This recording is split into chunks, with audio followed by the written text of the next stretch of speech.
Good morning, staff. Langston Hughes once said, "Life for me ain't been no crystal stair. It's had tacks in it and splinters."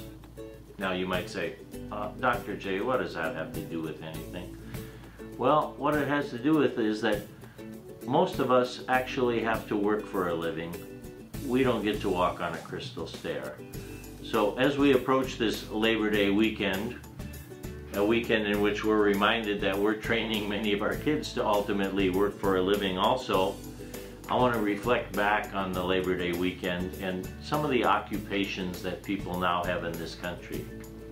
As of 2012, the top occupations in 2012 in this country were these.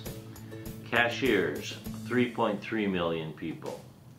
Food workers of all types, from chefs to fast food workers to waiters and waitresses, 5.3 million people.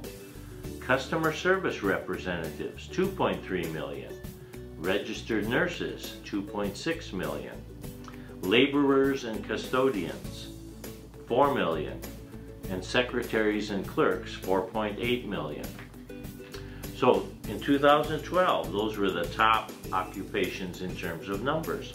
100 years earlier, farmers and farm workers, 11.4 million.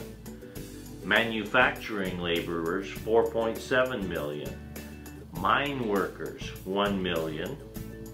And then sales workers and managers in retail sales, they were about 2 million.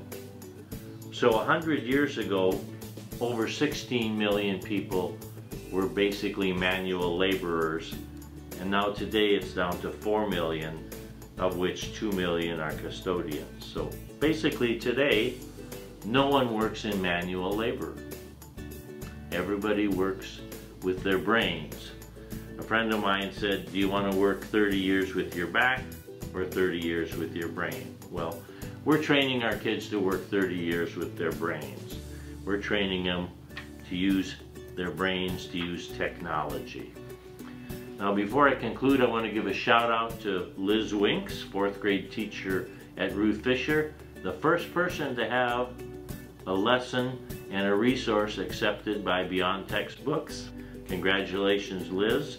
I want to also thank 10 Ruth Fisher teachers who labored on Wednesday of this week to help Mr. Wisser and Mr. Bailey assemble the carts for the new Chromebooks, and that will help our students and teachers access technology more quickly. So as we approach Labor Day, as we approach the future, remember, there's no going back.